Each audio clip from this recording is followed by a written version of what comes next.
उज्जैन में न्याय प्रिय राजा विक्रमादित्य की नगरी है। उसके नाम पर यहाँ पर विक्रम विश्वविद्यालय, उसको अभी तक जो चक्रम विश्वविद्यालय के नाम से भी जाना जाता था, आज दिनांक 23 जनवरी 2025 को विक्रम विश्वविद्यालय की कार्य परिषद की बैठक हुई। उस बैठक में दुर्भाग्य से मैं भी मौजूद रहा। हमने वहाँ पर जो सदस्य लोग थे उनके बारे में जानकारी दी, और सबसे बड़ी बात तो वहाँ पर जो परीक्षा के इंचार्ज है जैन, उनका जो रवैया है वो बड़ा विचित्र लगा।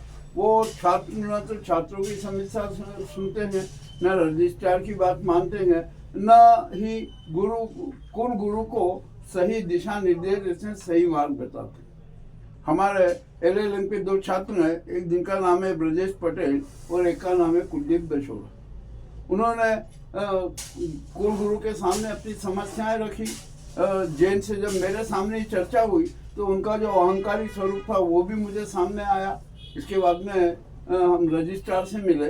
रजिस्ट्रार ने बहुत अच्छा व्यवहार किया, उनका अच्छा निर्णय लिया, और जो परीक्षा के प्रभारी हैं जैन, उनको निर्देश दिया कि आपने छात्रों को अभी तक सूचना क्यों नहीं दी, आज की तारीख में ही किसी भी हालत में सूचना दी जाए। तो जैन ने जो सूचना पत्र दी छात्रों को, वो भी बड़ा विचित्र है। जिस पत्र में जो उन्होंने उल्लेख किया है न्यायालय का, जबकि उसके बारे में न्यायालय से कोई ऐसा निर्देश नहीं है कि छात्रों का परीक्षा परिणाम रोक दिया जाए। अब मामला बड़ा पेचीदा है। इस मामले में बड़ी गंभीरता से सोचना पड़ेगा, विचार करना पड़ेगा। सबसे पहले हम जो दोनों छात्र हैं, जो विक्रम विश्वविद्यालय के परीक्षा के जो जैन प्रभारी हैं जैन, उनकी कुनीति का शिकार हुए हैं। मैं पहले ब्रजेश पटेल से बात करता हूं कि वे अपना संपूर्ण विवरण अति संक्षिप्त में और सारगर्भी और न्यायिक दृष्टिकोण को रखते हुए दें। बहुत बहुत धन्यवाद। जैसा कि आपने बताया, और मैं भी आपके माध्यम से माननीय जो आपने बताया कि हमारे यहाँ विक्रमादित्य जी न्यायप्रिय है और जिनकी नगरी है ये महाकाल की नगरी है, वहीं हमारे शिक्षा मंत्री मोहन यादव जी भी हैं, और आज वो मुख्यमंत्री, वो भी बड़े न्यायप्रिय हैं। उन तक अपनी बात पहुंचाना चाहूँगा। हम लोगों का सर मामला ऐसा था कि हमें फर्स्ट सेम में एग्रीगेट था, सेकंड में हमारा, फिर हम बैठे एग्ज़ाम में, और थर्ड में जाके तो जो ऑर्डिनेंस का इंटरप्रिटेशन था वो एक विरोधाभास था, कंट्राडिक्ट था, जिसको लेके हमने माननीय कुलपति महोदय एवं यहाँ के जो माननीय प्रशासन से हमने एक आवेदन दिया। तो उस पर जो हम लोगों को बताया कि आप लोग पात्र नहीं, ऑर्डिनेंस के अनुसार आप बैठ नहीं सकते। तो इसके लिए माननीय हमने उच्चतम न्यायालय का शरण ली। तो जहाँ पे हमें एक ऑर्डर दिया कि आप फर्स्ट सेम के साथ में थर्ड में अपीयर हो सकते हैं। तो माननीय न्यायालय के परिपालन में हम लोगों ने फर्स्ट सेम का भी एग्ज़ाम दिया और थर्ड का भी दिया। तो जिसमें हम लोग दोनों सेमेस्टर में, फर्स्ट में और थर्ड में पास भी हुए, और हमारा एग्रीगेट भी कंप्लीट हो गया। फिर ना तो हमने यूनिवर्सिटी से रिजल्ट के लिए हमने कोई मांग की कि आप हमारा रिजल्ट जारी करें। दूसरी बात जैसे इन्होंने आज हमें जो आवेदन दिया, जिसमें ये बोला कि विश्वविद्यालय द्वारा आपके आवेदन पर संज्ञान लेते हुए प्रवेश पत्र जारी किया गया। तो मैं माननीय विश्वविद्यालय से बस यही पूछना चाह रहा हूँ कि जब आपने खोली हमारी एग्जाम फॉर्म की, तभी हमने फॉर्म भरा।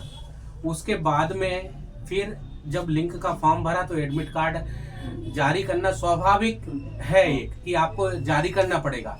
तो जब स्वाभाविक तौर से आपको एडमिट कार्ड जारी करना पड़ेगा, आपने एडमिट कार्ड हमारा जारी किया। हमने बोला कि भाई आप हमारा एडमिट कार्ड जारी करें, क्योंकि हमने फीस भी भरी है और प्लस एग्जाम फॉर्म भी भरा है। तो आपने 4 सेम का हमारा एडमिट कार्ड जारी कर दिया। एडमिट कार्ड जारी होने के बाद में जब 4 सेम का हमने एग्जाम दिया तो हम कैपेबल थे, तभी हमारा रिजल्ट आया। वो रिजल्ट हम दोनों का पॉजिटिव आया। हम लोगों ने फर्स्ट डिवीजन दोनों पास हो गए। पास होने के बाद अधिसूचना आपने जारी कर दी। एक बार अधिसूचना नेट पे आ गई। हमें पता था कि कुछ ना कुछ हमारे साथ में कुछ होगा ऐसा, तो अंदेशा था हमें इस चीज़ का, बट वो विश्वास हमारा पूरा रहा कि हाँ यूनिवर्सिटी करेगी, और किया यूनिवर्सिटी ने। 1 महीने बाद रिजल्ट जारी करने के बाद रिजल्ट की पास की मार्कशीट मेरे पास में है। उसके बाद में आपने हमारा रिजल्ट अभी ये आपके पास मौजूद? हाँ, मौजूद है हमारे पास में मार्कशीट। मैं आपको बताना चाह रहा हूँ, मार्कशीट इन्होंने पास की हमें जारी करी, और उसके 1 महीने बाद में, ये मैं आपको बताना चाह रहा हूँ, ये मार्कशीट है, इसमें 62.5 मेरा एग्रीगेट है और मैं पास हूँ, मेरा रिजल्ट जारी हो चुका। एक बार अधिसूचना जारी होने के बाद में दोबारा यूनिवर्सिटी उसको चेंज नहीं कर सकती।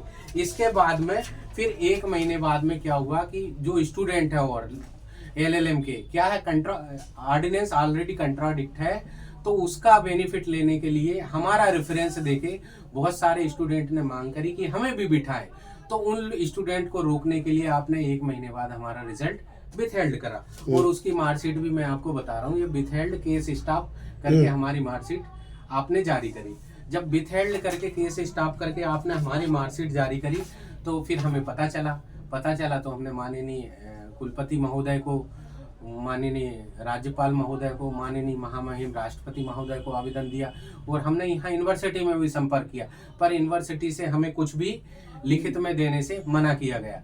आज हम पुनः गए, जिसमें हमें सबसे पॉजिटिव रिस्पांस मिला हमारे कुल सचिव महोदय जी का, जिन्होंने तुरंत निर्देशित किया कि इन स्टूडेंट को आप अवगत कराएं, इनका कॉज ऑफ कारण की किस कारण से रोका गया। तो आज हमें मिला जिस चीज़ का हमें जवाब मिला कि आपका किस कारण से, तो वो जो कारण ये बताया गया कि हमने इनको एक 23/12/2024 में लेटर दिया था 3rd सेम का रिजल्ट निकालने के लिए, जबकि मैं आपको अवगत कराना चाह रहा हूँ कि 3rd सेम की हमारे पास में ओरिजिनल मार्कशीट है। हम क्यों मांगेंगे कि 3rd सेम का आप रिजल्ट दें हमारा।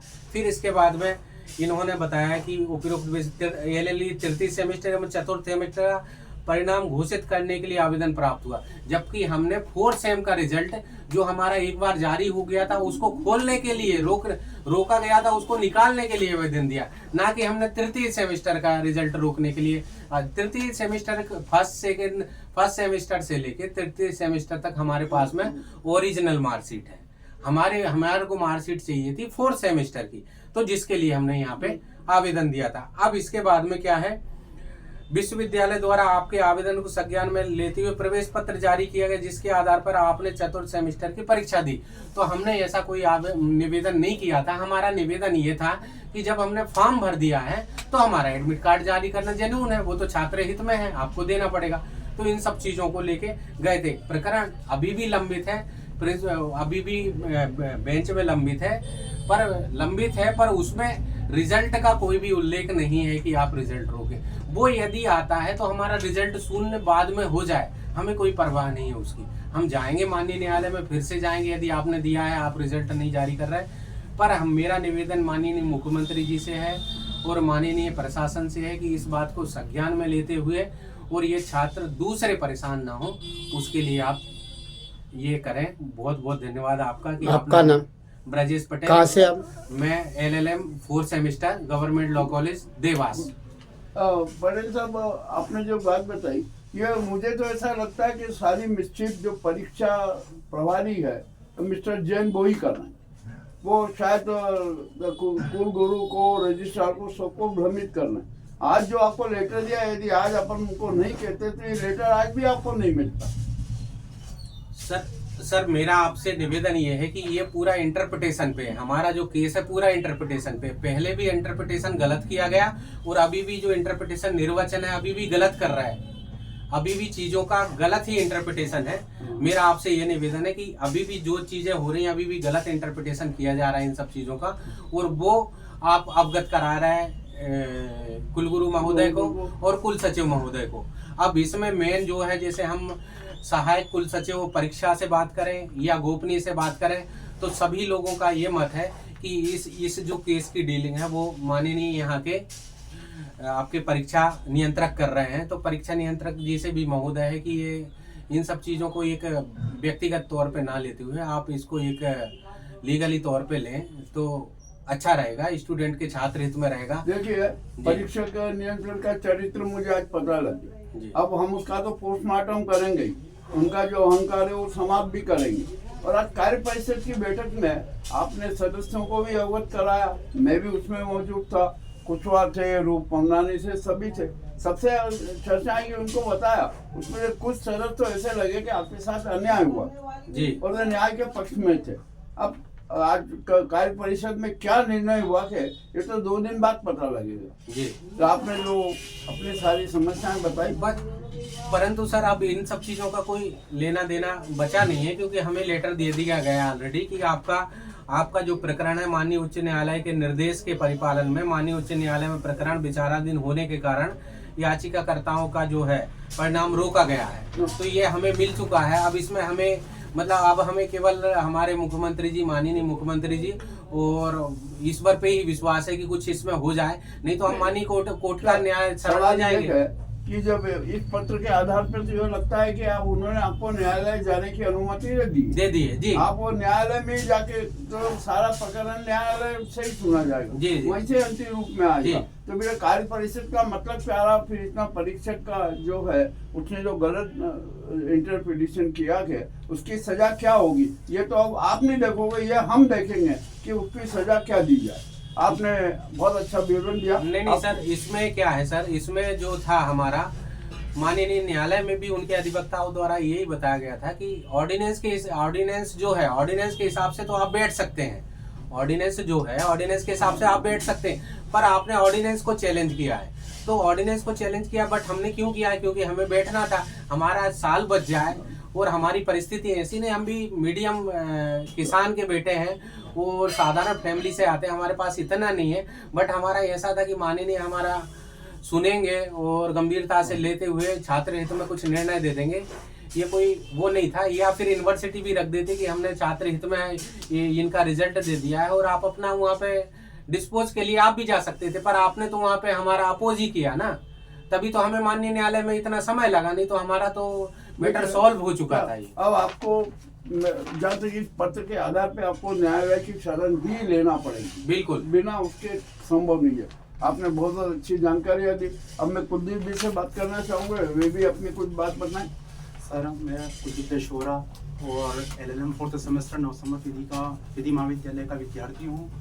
हमारे फर्स्ट सेमेस्टर में ATKT आई थी और ATKT आने के बाद में हमने सेकंड सेमेस्टर की दी। सेकंड सेमेस्टर में हम उत्तीर्ण हो गए। थर्ड सेमेस्टर में हमारे को नहीं बिठाया गया, जिस संबंध में हमने कुलपति माननीय तत्कालीन श्री अखिलेश कुमार पांडे जी से बात करी। पांडे जी ने बैठक ली है तो जैन साहब द्वारा बोला गया कि ये बच्चे बैठने के लिए पात्र नहीं है।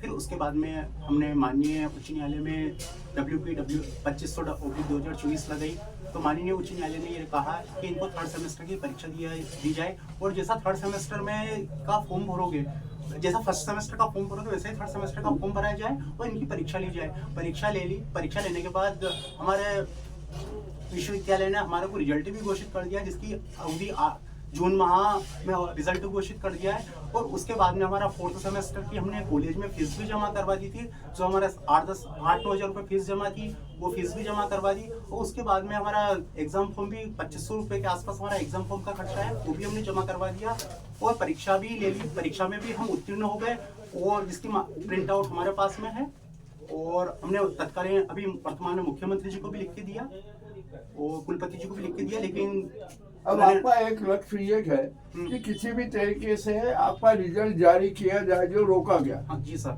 यही है ना, यही लक्ष्य है। इसके लिए आप भी संघर्ष करें, हम भी आपके पक्ष में बात करेंगे और न्यायालय में भी अब बात जाना पड़ेगी। अब आप पे जबरदस्ती का 20-25। दूसरी चीज ये थी सर, मेन मुख्य बात अभी ये थी कि जो और स्टूडेंट है हमारी पिटीशन को लेकर जिन्होंने मांग की थी, उनसे परेशान होके जो लगा है कि उनसे परेशान होकर इन लोगों ने इस रिजल्ट को होल्ड किया है। तो मेरा निवेदन ये है कि हम लोग माननीय न्यायालय के निर्णय पे बैठे हैं और अदर स्टूडेंट है उनका भी हित हो, तो उसके लिए आप कुछ नया नियम बनाएं और उनको बिठाएं आप वो ज्ञापन दे रहे हैं तो उनका भी हित हो, तो छात्र हित में उनका भी जो ऑर्डिनेंस में कुछ संशोधन हो सके तो वो भी करें। तो हम भी दोनों भी ये चाहते हैं कि जो छात्र वंचित रह गए हैं उनको भी न्याय मिले। बिल्कुल, हमारे भाई हैं, उनको भी न्याय मिले और पर उस आधार पे हमारा रोकना अनुचित है सर, अनुचित है।